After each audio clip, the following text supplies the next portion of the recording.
Welcome to Poco FM, जहाँ कहानियाँ सिर्फ कहानियाँ नहीं होती। ये वही जगह है जहाँ सस्पेंस की हर लेयर खुलती है, जहाँ मिस्ट्री की हर राज में छुपा होता है एक अनजाना सच, और जहाँ हर आवाज के पीछे होती है एक कहानी।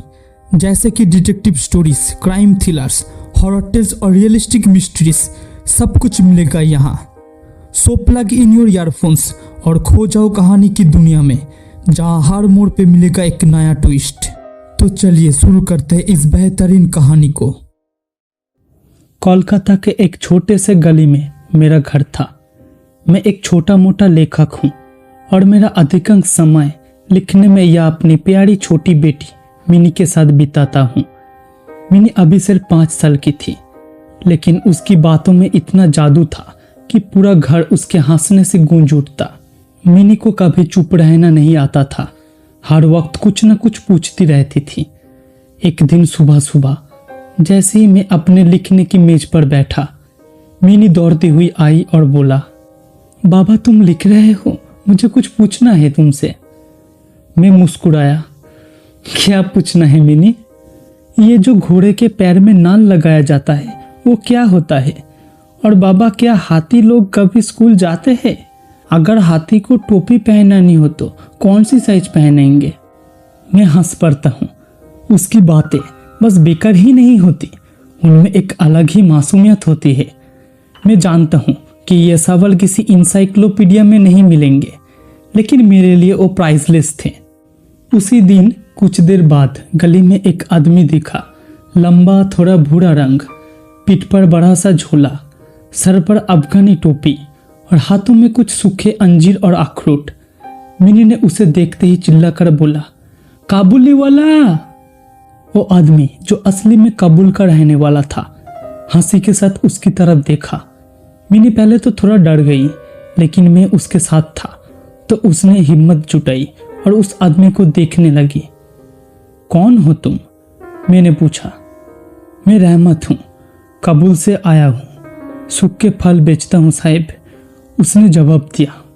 उसके पास अखरोट, किशमिश और अंजीर थे, सब एक कपड़े में बंधे हुए। मिनी ने क्यूरियोसिटी से उसके बैग की तरफ देखा, जैसे कोई खजाना हो उसके अंदर। काबुली वाला ने मिनी की तरफ देखा और बोला, छोटी बीबी कुछ अखरोट चाहिए तुम्हें? मिनी थोड़ा पीछे हटी, फिर मेरी तरफ देखा, जैसे कि मैं उसे परमिशन दूं। मैंने भी हाँ में सर हिलाया। रहमत ने मुस्कुराते हुए कुछ अखरोट उसके हाथ में दिए, बिना पैसे लिए। ये मिनी और काबुली वाला के बीच की पहली मुलाकात थी, एक अजीब सी दोस्ती की शुरुआत थी। फिर अगले कुछ दिनों तक काबुली वाला वापस नहीं आया, लेकिन मिनी का दिमाग उसी के बारे में चलता रहा। कभी कभी वो मुझे पूछती, बाबा काबुली वाला कब आएगा? क्या वो मुझे भूल गया? मैं हंस के कह देता, नहीं मिनी, वो जरूर आएगा, शायद अभी किसी और गली में फल बेच रहा होगा। फिर एक दिन जैसे ही मिनी और मैं आंगन में बैठे थे, एक जाने पहचाने से आवाज आई, काबुली वाला। मिनी तुरंत खुश हो गया और दौड़ती हुई उसके पास भी गया। अब वो उससे नहीं डरती थी। काबुली वाला ने फिर से उसके लिए कुछ अखरोट निकाले। इस बार मिनी ने भी कुछ बातें की। तुम्हारा घर कहाँ है? मिनी ने पूछा। काबुल में, रहमत बोला। मेरी छोटी बेटी वहां है, बिल्कुल तुम्हारे जैसी। मिनी की आंखों में एक चमक थी। उसने पूछा, तुम्हारा बेटी का क्या नाम है? रहमत थोड़ा उदास हो गया, लेकिन उसने मुस्कुराते हुए जवाब दिया, उसके नाम है पार्वती। मिनी हंस पड़ी, वो तो बिल्कुल फिल्मी नाम लगता है। मैं दूर से ये सब देख रहा था। मुझे अजीब लग रहा था, एक 5 साल की लड़की और एक जवान अफगानी आदमी के बीच दोस्ती। लेकिन फिर सोचा, ये मासूम दोस्ती तो दोनों के लिए एक सुकून है। मिनी के लिए वो एक कहानी का किरदार था और काबुली वाला के लिए मिनी एक याद थी, उसकी अपनी छोटी बेटी की। अगले कुछ हफ्तों में ये दोस्ती गहरी हो गई। हर दूसरे तीसरे दिन काबुली वाला आता और मिनी के लिए कुछ फल लाता, कभी किशमिश, कभी बादाम। दोनों की बातें अजीब होती। मिनी अपने स्कूल, बिल्ली और पड़ोसियों के बारे में बताती और काबुली वाला अपनी जमीन, पहाड़ों और काबुली बाजार के किस्से सुनाता। लेकिन मेरी पत्नी को यह दोस्ती ज्यादा पसंद नहीं थी। उसे डर लगता था, ये आदमी कौन है? इतना लगाव क्यों? अगर ये मिनी को कुछ कर दे तो? मैं समझाता, उसके चेहरे पर झूठ नहीं है, उसकी आंखों में सिर्फ एक पिता का दर्द छुपा है। लेकिन एक दिन ऐसा कुछ हुआ जिससे सब कुछ बदल गया। फिर एक दिन सुबह के वक्त मैं अपने लिखने के काम में व्यस्त था। मिनी अपने कमरे में खेल रही थी। तभी बाहर से जोर जोर से चीखने की आवाज आई। मैं तुरंत भागकर दरवाजा के पास गया। गली में भीड़ जमा थी, लोग चिल्ला रहे थे। क्या हुआ? मैंने पूछा। एक आदमी बोला, काबुली वाला ने किसी को चाकू मार दिया है। मुझे झटका लगा। रहमत, उसने? जब मैं भीड़ के बीच पहुंचा तो मैंने देखा रहमत यानी काबुली वाला पुलिस के हवाले किया जा रहा था। उसके हाथों में रस्सी बंधी थी और चेहरे पर गुस्सा नहीं, सिर्फ एक विरक्ति थी। उसके बैग के सामान जमीन पर बिखरे हुए थे, अंजीर, अखरोट और किशमिश। मैंने एक पुलिस वाला से पूछा, यह क्या हुआ? उसने कहा, इसने एक कर्जदार आदमी से झगड़ा किया था, पैसे मांग रहा था, तो बात बढ़ गई तो इसने चाकू निकलकर उसे मार दिया। मैं हैरान था। काबुली वाला जैसा शांत और भोला आदमी, क्या वो ऐसा कर सकता था? पर सबूत तो सामने था। जब उसे ले जाया जा रहा था तब मिनी घर के अंदर से भागती हुई आई। उसने चिल्लाकर कहा, काबुली वाला, तुम जेल जा रहे हो क्या? रहमत ने मुड़कर देखा। एक लम्हा था वो। दोनों की आंखें मिली। एक छोटी लड़की की बेचैनी और एक बाप का टूटा हुआ दिल। उसने मिनी के सिर पर हाथ रखा और अपनी जेब से एक सूखा अखरोट निकल कर दिया। मिनी ने कुछ नहीं कहा। पहली बार उसकी आंखों में आंसू थे। उसके बाद काबुली वाला जेल चला गया। मिनी कुछ दिन तक चुप रहती थी। ना कोई बेकार सवाल, ना कहानियां, ना हंसना, जैसे उसकी दुनिया से कुछ छीन गया हो। उसकी माँ ने कहा, अच्छा ही हुआ, मैं तो पहले ही कह रही थी कि वो आदमी ठीक नहीं है। लेकिन मैं जानता था वो सिर्फ एक कर्जदार से लड़ा था। उसने मिनी के साथ कभी कुछ बुरा नहीं किया। उसके लिए मिनी सिर्फ उसकी बेटी का एक जिंदा तस्वीर थी। काबुली वाला यानी रहमत जेल चला गया था। उस पर इल्जाम था जानलेवा हमले का। कोर्ट ने उससे कुछ सालों की सजा सुना दी। उस दिन के बाद मिनी ने उसका नाम लेना भी बंद कर दिया था। बचपन की यादें तेज होती है, लेकिन बचपन की भूल भी उतनी ही तेज से होती है।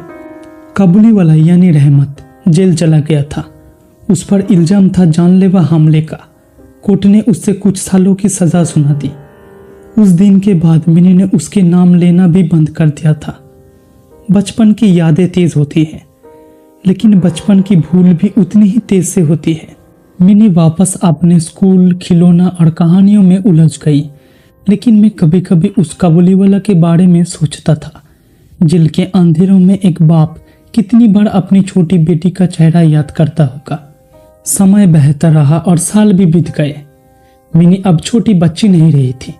वो अब एक युवा लड़की बन चुकी थी, शांत और संवेदनशील।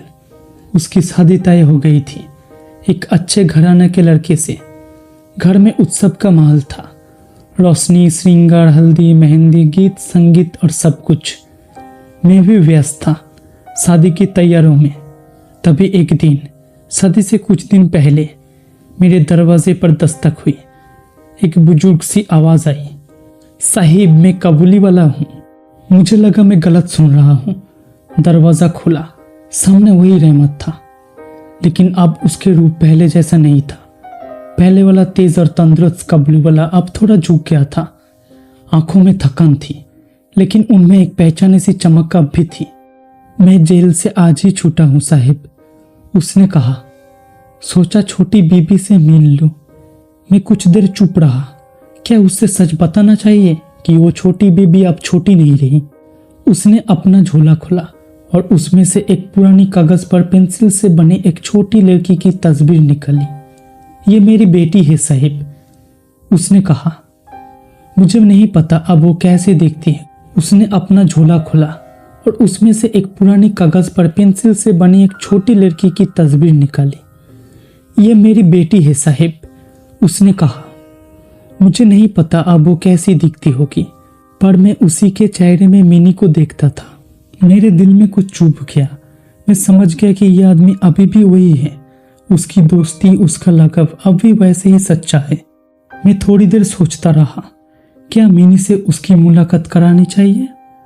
उसके चेहरे पर एक आस थी, एक पिता की आस जो सालों से सिर्फ यादों के सहारे जिंदा था। मैं काबुली वाला को देखते हुए सोच में पड़ गया। उसकी आंखों में अब भी वही प्यार था जो एक पिता अपनी बेटी के लिए रखता है।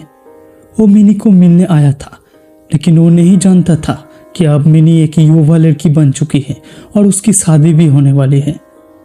मैंने कहा, पहले तो तुम अंदर आओ। वो चुपचाप आंगन के एक कोने में बैठ गया। उसका झोला उसकी पीठ से अभी भी लगा हुआ था, जैसे कोई पुरानी याद हो जो उसने कभी उतारी ही नहीं। मैंने अंदर जाके पत्नी से कहा, वो काबुली वाला रहमत आया है। वो थोड़ा घबरा गई।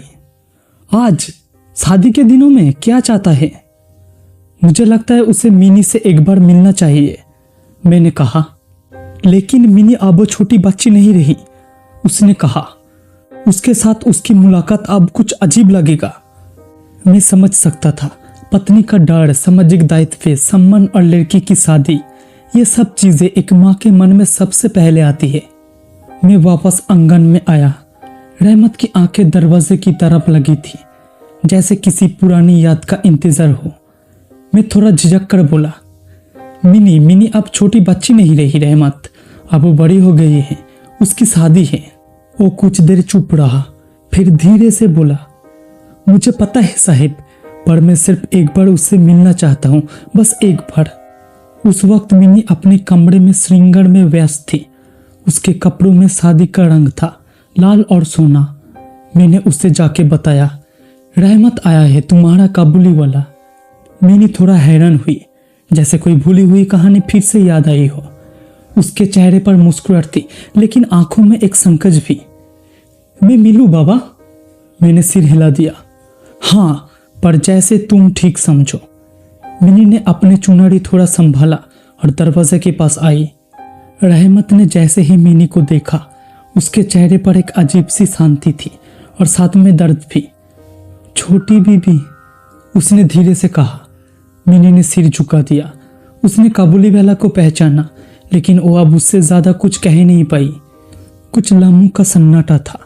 रहमत ने अपनी जेब से एक अखरोट निकाला, उसी तरह जैसे बचपन में देता था, और उसकी तरफ बढ़ाया। मिनी ने मुस्कुराते हुए उसे ले लिया। ये मुलाकात दोनों के लिए कुछ कहना और सब कुछ कह देना दोनों ही थी। मिनी काबुली वाला के सामने खड़ी थी। एक शांत और संवेदनशील दृश्य था वो, जहां एक तरफ एक जवान लड़की थी जो अब अपने नए जीवन के दायरे में कदम रख रही थी, और दूसरी तरफ एक काबुली पिता था जो अब तक अपने पुराने जीवन की एक छोटी सी याद के सहारे जिंदा था। रहमत की आंखों में आंसू थे, लेकिन उसने मुस्कुराते हुए कहा, छोटी बीबी, तुम बिल्कुल बदल गई हो। मेरी बेटी भी अब तुम्हारी जैसी बड़ी हो गई होगी। मिनी ने धीरे से पूछा, क्या वो तुमसे मिलती है? रहमत ने अपनी पुरानी मुरझाई तस्वीर निकाली, वही तस्वीर जो उसने जेल के दिनों में संभल के रखी थी। जब मैं काबुल छोड़कर आया था तब वो इतनी छोटी थी, पता नहीं अब कैसी दिखती होगी, लेकिन तुम्हें देखकर उसका चेहरा याद आ जाता है। मिनी उस तस्वीर को देखते हुए कुछ नहीं बोली, लेकिन उसके चेहरे पर एक संवेदनशील मुस्कान थी, जैसे उसने एक गहरी बात बिना शब्दों के समझ ली हो। मैं ये सब देख रहा था और मेरे अंदर कुछ तो हिल गया था। मैं सोच रहा था, एक इंसान ने सालों तक सिर्फ एक याद के सहारे जीवन बिताया, जेल, तन्हाई, दूरी, सब कुछ सह गया, बस एक दिन की उम्मीद के लिए। उसने कहा, साहिब, मैं वापस काबुल जाने की सोच रहा हूँ, अपनी बेटी से मिलने, अगर वो मुझे पहचाना तो। मैंने उसकी हाथों की तरफ देखा, कठिन मेहनत से भरे, जिंदगी के संघर्षों के निशान। वो एक भोला बिसरा पिता था जो सिर्फ अपने बचपन के प्यार को याद करके जिंदा रहा। शादी का दिन पास आ गया था। घर में शोर था, घूंघट, सहनाई, रोशनी, सब खुश थे। लेकिन उस दिन सुबह मैंने अपनी पत्नी से कहा, मैं काबुली वाला को कुछ रुपए देना चाहता हूँ ताकि वो काबुल वापस जा सके और अपनी बेटी से मिलने सके। पत्नी ने पहले कुछ कहना चाहा, लेकिन फिर चुप हो गई। शायद उसने भी उस आदमी के चेहरे में एक पिता का सच्चा प्रेम देख लिया था। मैं अंदर गया। मिनी के लिए तय की गई शादी के कपड़ों के पैसों में से थोड़ा हिस्सा निकाला। मैंने सोचा, एक बेटी अपने नया जीवन की शुरुआत कर रही है और एक पिता अपने पुराने जीवन का अंतिम बंधन से मिलने जा रहा है। दोनों के लिए यह पैसा एक आशीर्वाद हो सकता है। मैं वापस आंगन में आया जहां रहमत अकेला बैठा था। मैंने उसके हाथ में वो पैसा रखा। रहमत, ये लो, कबूल जाओ, अपनी बेटी से मिलो। उसकी आंखों में अब सिर्फ आंसू नहीं थे, एक आभार था, एक शांति भी थी। रहमत ने वो पैसे लेते वक्त कुछ नहीं कहा, सिर्फ आंखों से देखा। ऐसी आंखें जिसमें लफ्जों की जरूरत नहीं होती, उनमें सिर्फ जज्बात होते हैं। मैं जानता था कि वो पैसा उसके लिए सिर्फ एक सफर की चाबी नहीं था, बल्कि एक जीवन भर का इंतजार का अंजाम था। उसने मुझे सलाम किया, झुका और बोला, अल्लाह तुम्हारा भला करे साहिब, तुमने मुझे जिंदा कर दिया। मैं उसके जाने के बाद आंगन में अकेले खड़ा रह गया। पत्नी दूर से देख रही थी और मिनी अपने मेहंदी के हाथों में मसरूफ थी। समय जैसे चुपके से गुजर गया था। मिनी अब छोटी सी लड़की नहीं रही थी, वो एक नई दुनिया में कदम रख रही थी। उसके हंसी के पीछे अब समझ थी और उसके चेहरे पे अब एक नई रोशनी थी। उसकी शादी के दिन घर में रोशनियों का उज्जवल जहां था, मेहमान, मुस्कुराहट, गाने और रिश्तों की मिठास से भरा हुआ माहौल। शहनाई बज रही थी और मिनी ने अपनी ब्राइडल जोड़ा पहना था। माँ उसके कपड़े संभल रही थी और मैं थोड़ा दूर खड़ा था और उसकी आंखों में बचपन ढूंढ रहा था। तभी मुझे याद आया, एक वक्त था जब वो छोटी मिनी काबुलीवाला से अखरोट लेती थी और उससे पूछती थी, तुम्हारे घर में हाथी होता है क्या? वक्त ने सब कुछ बदल दिया था, लेकिन कुछ यादें वही के वही थी। मिनी ने मुझे देखा और बोला, बाबा आप ऐसे क्यों देख रहे हो? आप रो रहे हो क्या? मैं हंस पड़ा। नहीं मिनी, मैं बस सोच रहा हूं, एक वक्त था जब तुम अखरोट को गोल गोल घुमाकर उससे टोपी बना लेती थी। उसने थोड़ा मुस्कुराया, शायद उसे भी याद आया होगा। उस शाम जब मिनी की विदाई हो रही थी, मैं चुपचाप उसे देख रहा था। मेरा मन भरा हुआ था, लेकिन एक अजीब शांति भी थी। मुझे पता था मिनी अपने नया जीवन की तरफ जा रही है और कहीं दूर एक और छोटी बच्ची अपने बाप के इंतजार में होगी, जिसका काबुलीवाला अब उससे मिलने जा रहा था। शादी के अगले दिन जब कोलकाता की गलियों में सुबह की रोशनी ढल रही थी, रहमत स्टेशन की तरफ जा रहा था, एक पुरानी झोला कंधे पर और आंखों में नई उम्मीद। जेल के अंधेरों में उसने कितनी बार सपना देखा था कि वो काबुल पहुंच गया है, उसकी बेटी उससे गले लग गई है, उसकी पत्नी रोती हुई आंखों से उसके चेहरे को छू रही है, लेकिन हर सपना टूट जाता था उस जेल की तले की आवाज से। आज वो सपना सच हो रहा था। उसने पहली बार स्टेशन के प्लेटफॉर्म पर जाके एक टिकट लिया, काबुल भैया पेशवार। टिकट उसके हाथों में था, लेकिन उसका दिल अभी तक उस तस्वीर में अटका था जो उसने जेल में बनाई थी, उसके छोटी बेटी की मुस्कान। उसने प्लेटफॉर्म पर बैठते हुए अखरोट का एक टुकड़ा निकाला। उस पर उसने कभी छोटे अक्षरों में कुछ लिखा था, पार्वती के लिए। ये वो छोटी छोटी चीजें थी जो उसके जीने का सहारा बनी थी। सफर लंबा था, पहली रेल से लाहौर, फिर पेशवार, फिर घोड़ों और पैदल सफर से पहाड़ों के पहाड़। हर मोड़ पर उसका दिल कहता था, बस थोड़ा और, मेरी बेटी मिल जाएगी, बस थोड़ा और। रास्ते में कुछ लोग उसे देखते, कुछ पहचान जाते। अरे रहमत, तू जेल से छूट गया? वो सिर्फ मुस्कुराते। हाँ छूटा हूं, अब जीना है। एक जगह उसने कुछ अंजीर बेची, कुछ पैसा जमा किया, लेकिन अब उसकी आंखों में व्यापार का लालच नहीं था। अब वो सिर्फ बाप था, एक ऐसा बाप जो हर दिन हर पल अपने बच्चे का नाम सोचता था, उसकी हंसी याद करता था और उम्मीद रखता था कि जब वो वापस जाए तो उसका बच्चा उसे पहचाने। पर एक डर भी था, क्या उसकी बेटी अब भी वैसी ही है? क्या वो उसे याद रखी होगी? सफर के हर पल में वो यादों से लड़ा। मिनी के हाथों के छोटा अखरोट, छोटी छोटी बातें, उसकी मुस्कान, जैसे मिनी और उसकी बेटी दोनों एक ही तस्वीर में मिल जाते हो। और फिर एक दिन दूर पहाड़ियों के पीछे से कबूल का झिलमिलाता चेहरा दिखा। उसकी रूह बोल उठी, मैं वापस आ गया हूं पर्वती, मैं आ गया हूं। रहमत के कदम काबुल की मिट्टी को छू रहे थे। साल भर बाद, इंतजार, साजा और दर्द के बाद उसने अपना घर देखा। वही कच्ची गलियां, वही रेत भरी हवाएं, वही ऊपर से झुकती छतरियां। सब कुछ पहले जैसा था, लेकिन कुछ अलग भी था। हर कोने उसके लिए एक याद बन चुका था। उसके दिल जोर जोर से धड़क रहा था। उसने घर के बाहर खड़े होकर उस पुरानी लकड़ी के दरवाजा को देखा जिसे उसने खुद बनाया था। वहीं पर खड़ा होकर उसने कई बार अपनी छोटी बेटी को कंधे पर उठाकर घुमाया था। धीरे से उसने दरवाजे पर दस्तक दी। कुछ देर के लिए कोई जवाब नहीं आया। फिर अंदर से एक महिला की आवाज आई, कौन है? रहमत की आवाज हल्की थी, लेकिन उसमें एक तूफान छुपा था। मैं हूं रहमत। दरवाजा खोला। सामने वही स्त्री खड़ी थी, उसकी पत्नी। उसकी आंखें बड़ी हो गई, चेहरा पीला पड़ गया था। पल भर के लिए उसे यकीन नहीं हुआ। तुम जिंदा हो? रहमत ने सिर झुका लिया। हाँ, मैं वापस आया हूं। पत्नी की आंखों में आंसू थे, लेकिन खुशी के या पुरानी यादों के, ये कहना मुश्किल था। पार्वती कहाँ है? उसने कांपती हुई आवाज में पूछा। वो चुप हो गई। एक पल के लिए उसकी नजरें जमीन पर जम गई। फिर धीमे स्वर में बोला, वो अब बड़ी हो गई है रहमत, और तुम्हें पहचानेंगी भी या नहीं मुझे पता नहीं। रहमत ने दरवाजे के पार झांक कर देखा। घर के अंदर एक जवान लड़की एक चूल्हे के पास कुछ पका रही थी।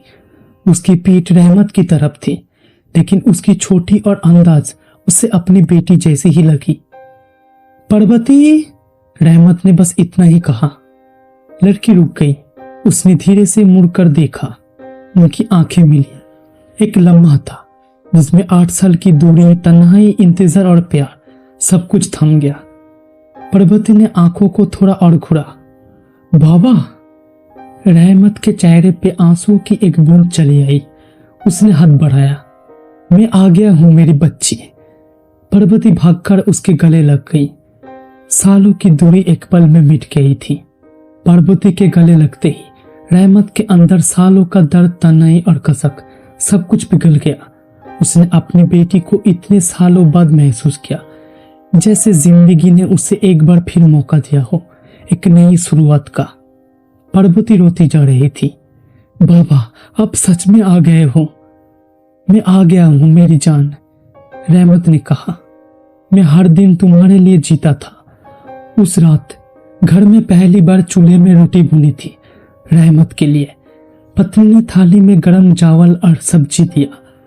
पार्वती ने उसके बगल में बैठकर उसे एक एक निवाला खिलाया। हर छोटी छोटी बात में, हर आंखों के कोने में एक नया जीवन था। लेकिन जब वो रात के अंधेरे में अपने पुराने बिस्तर पर लेटा, तो उसकी मन में कुछ अलग तस्वीर घूम रही थी। कोलकाता की एक छोटी लड़की मिनी, उसकी बातें, उसकी हंसी, उसका कहना, बाबा क्या तुम्हारे काबुल में बिल्ली होती है?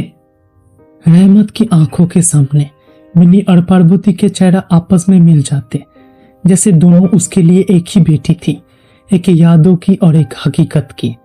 पार्वती ने पूछा, बाबा जेल में आपको डर नहीं लगता था? रहमत थोड़ा मुस्कुरा दिया। डर लगता था बेटा, पर तुम्हारी यादों ने मुझे जिंदा रखा। फिर उसने मिनी के बारे में बताया, उसकी छोटी छोटी बातें, उसकी हंसी हरकतें और उसके अखरोट वाले खेल। पार्वती ने हैरानी से पूछा, क्या वो लड़की तुम्हारे लिए मैं ही थी? रहमत ने हाँ में सिर हिलाया। वही तो थी, तुमसे मिलने तक सिर्फ उसी में तुम्हें देख पाता था। पार्वती ने उसके हाथ पकड़ा। बाबा अब मैं यही हूं। लेकिन रहमत के दिल में एक और छोटी सी चिंगारी थी, एक दायित्व, एक आभार मिनी के पिता के लिए, जो उसने जेल के बाद कभी नहीं भूला। उन्होंने मेरी बेटी से मिलने का दरवाजा खोला था, रहमत सोचता था, वरना मैं तो सिर्फ तस्वीर लेकर जी रहा था। उन्होंने मुझे जिंदा किया था। वक्त गुजरता गया। रहमत ने काबुल में फिर से फलों का व्यापार शुरू किया, पर हर बार जब अखरोट हाथ में लेता तो मिनी याद आ जाती। एक दिन उसने पार्वती से कहा, अगर जिंदगी ने मौका दिया तो मैं एक बार फिर उस छोटी बीबी के घर जाऊंगा, सिर्फ उसे देखने के लिए। काबुल में एक शाम था जब हवा ठंडी चल रही थी और धूप पहाड़ के पीछे छुप रही थी। रहमत अपनी छोटी सी दुकान के कोने में बैठा था, अखरोट और किशमिश के टुकड़ियों के बीच, लेकिन उसका मन कहीं और था। कलकत्ता के गलियों में मिनी के घर के बाहर उसने अपने लिए एक कागज और स्याही का डब्बा निकाला, एक चिट्ठी लिखने के लिए। सालों बाद, बाबू साहेब, रहमत काबुली वाला आपको याद करता है। जेल से छूटने के बाद अपने मुल्क वापस आ गया हूँ। आज भी मिनी बीबी की यादें मेरे साथ है। क्या वो ठीक है? क्या वो मुझे याद करती है? मुझे बस एक बार उसका हाल जान लेना है। अगर आप मुझे जवाब दे सके तो मैं हमेशा आभारी रहूंगा। आपके रहमत खान, काबुली वाला। चिट्ठी को फोल्ड करके एक पुराने लिफाफा में डाला। उसने एड्रेस लिखा, वही पुराना कलकत्ता का, जहां कभी उसने मिनी के साथ कहानियां बांटती थी। उस चिट्ठी को भेजने के बाद दिन बीत गए। हर दिन रहमत रास्ते पर निकलता, पोस्टमैन की राह देखता। हर बार जब कोई आता और उसके नाम से कुछ नहीं होता तो उसके चेहरे पर थोड़ा उदासी छा जाती। ऐसे ही दिन बीतता जा रहा था, पर रहमत के अंदर एक नई शांति थी। उसने जेल के सालों में सब कुछ खो दिया था, अपनी आज़ादी, अपनी बेटी का बचपन, मिनी का साथ, पर अब उसके पास एक नया सोच थी। उसने अपनी दुकान के एक कोने में मिनी की छोटी सी तस्वीर बना रखी थी, एक छोटी लड़की जो उसके दिल के सबसे करीब थी, चाहे वो उसकी खुद की पार्वती थी या कलकत्ती वाली मिनी। हर रोज जब वो अकेला होता तो धूप के एक कोने में बैठ जाता। मिनी की आवाज उसके कानों में गूंजती थी, काबुली वाला, तुम्हारे थैला में क्या है? रहमत थोड़ा मुस्कुरा देता, आंखों में नमी ले आता और अपनी जेब में कुछ बादाम और किशमिश डाल लेता, जैसे किसी दिन मिनी वापस बुलाए तो वो खाली हाथ ना हो। एक दिन रहमत एक छोटी सी लड़की को देखता है, बिल्कुल मिनी जैसे आंखों वाली, एक दुकान के बाहर खड़ी थी, कुछ देख रही थी। रहमत उसके पास जाकर हल्का सा मुस्कुराता है और अपना हाथ उसके तरफ बढ़ाता है। लो बादाम और किशमिश। लड़की मुस्कुरा कर लेती है लेकिन कुछ नहीं कहती। उस मोमेंट में रहमत को एक सुकून मिलता है, जैसे किसी ने उसकी अधूरी कहानी को एक पल के लिए पूरा कर दिया। रहमत जान गया था, मिनी या पार्वती या किसी और छोटी लड़की का नाम कुछ भी हो सकता है, लेकिन उनके चेहरे में एक ही भावना होती है, मासूमियत, जो उसे जिंदा रखती है। रहमत ने सोचा, अगर मैं अपनी बेटी और मिनी के साथ वक्त नहीं बिता पाया तो क्या मैं दूसरे बच्चे के साथ कुछ वक्त नहीं बांट सकता? इसी सोच के साथ उसने अपनी दुकान के एक कोने में छोटी सी पाठशाला शुरू की। ना ब्लैक बोर्ड था, ना बेंच, बस एक पुरानी डायरी थी, एक मिट्टी की दीवार और छोटी छोटी आंखें वाली मुस्कुराती चेहरे। बच्चे हर शाम उसके पास आते, कहानियां सुनते। एक छोटी लड़की जो हर वक्त कुछ पूछती थी, एक काबुली वाला जो बादाम और किशमिश लेके आता था, और एक सफर जो कभी खत्म नहीं होता। रहमत उन्हें कोलकाता के बारे में बताता, बड़े घरों, सीढ़ियाँ, ट्राम्स और मिनी के बारे में। बच्चे बड़े ध्यान से सुनते, जैसे कोई पुरानी दुनिया उनके सामने खुल रही हो। एक दिन एक लड़की ने पूछा, मिनी अब क्या करती है? रहमत थोड़ा मुस्कुराया, उसकी आंखों में एक गहरी ठंडक थी। वो अब बहुत बड़ी हो गई है और उसकी शादी भी हो गई है, पर मेरे लिए वो हमेशा वही छोटी मिनी रहेगी। काबुली वाला, तुम्हारे थैली में क्या है? बोलती हुई वही मिनी। उसकी बात सुनते ही बच्चे हंसने लगे। रहमत ने अपनी जेब से कुछ बादाम निकाले और सबको बांट दिए। एक आदत थी जो उसने कभी नहीं छोड़ी। वो पाठशाला उसके लिए एक थेरापी थी, जख्म भरने का एक तरीका। हर बच्चे उस मिनी का टुकड़ा था जो कहीं छूट गई थी। जिंदगी के सफर में रहमत सीख लिया था, सब कुछ वापस नहीं मिलता, पर अगर आप अपने दर्द बांटते हो तो वो किसी और के लिए रोशनी बन सकता है।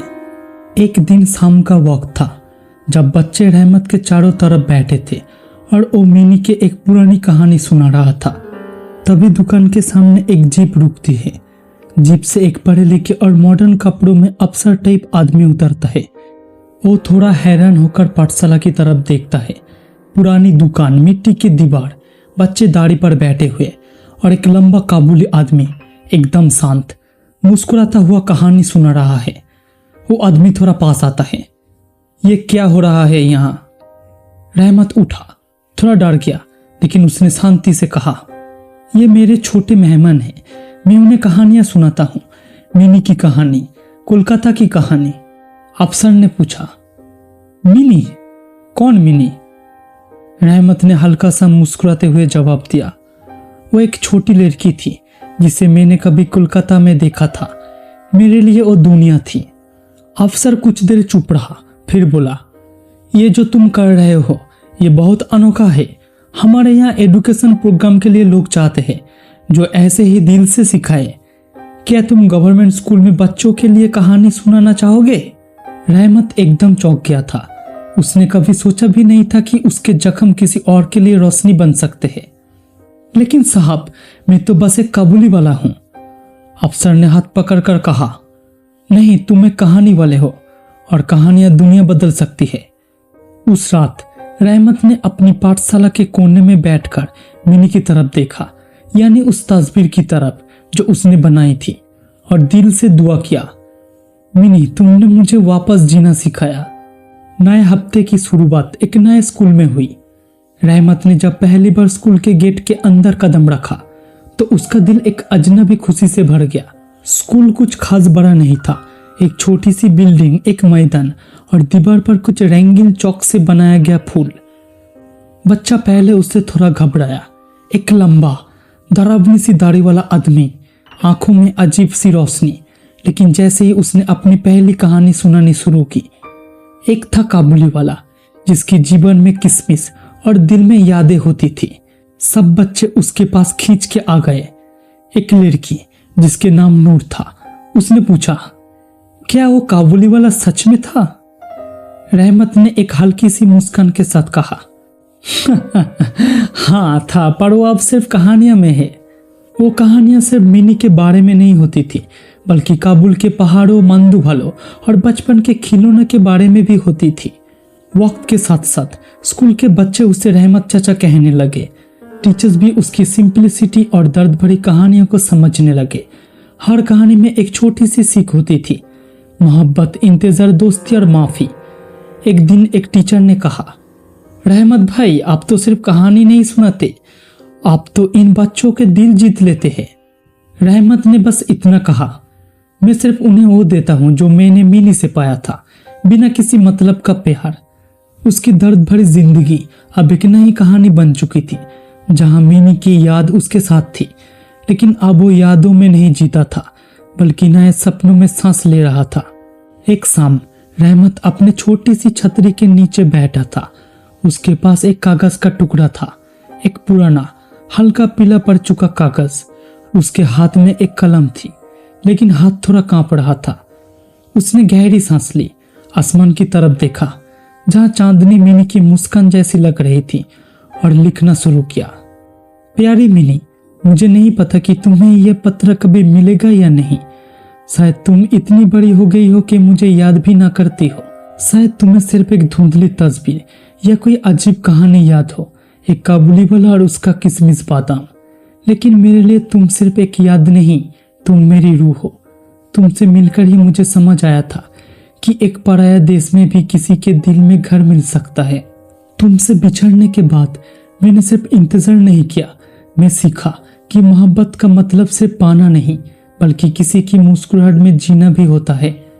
आज मैं कहानियां सुनाता हूँ, तुम्हारी कहानी, और सबको बताता हूँ कि एक छोटी लड़की ने एक बड़े आदमी का दिल कैसे जीता। अगर कभी जिंदगी तुम्हें इस तरफ ले आए तो याद रखना, तुम्हारे काबुली वाला अब सिर्फ किसमिस बेचने वाला नहीं, बल्कि एक कहानी वाला बन गया है। तुम्हारा हमेशा के लिए रहमत, काबुली वाला। चिट्ठी लिखने के बाद रहमत ने उसे एक पुरानी किताब में रख दिया, उसी किताब में जिसमें मिनी ने कभी एक फूल प्रेस किया था। वो चिट्ठी कभी भेजी नहीं गई, लेकिन हर बार जब वो किसी नए बच्चे को मिनी की कहानी सुनाता तो ऐसा लगता जैसे वो चिट्ठी बच्चे के दिल तक पहुंच गई। जिंदगी चलती रही, रहमत कहानियों के जरिए लोगों के दिल तक पहुंचता रहा और मिनी की याद उसके साथ चलती रही। कहानी खत्म नहीं हुई, क्योंकि कभी कभी कुछ कहानियां सिर्फ खत्म नहीं होती, वो दिल में गूंजती है। हर बार जब कोई छोटा बच्चा पूछता है, रहमत चाचा मिनी अब कहाँ है, कहानी यहीं पर खत्म होती है। ये थी रविंद्रनाथ टैगोर की कहानी काबुली वाला।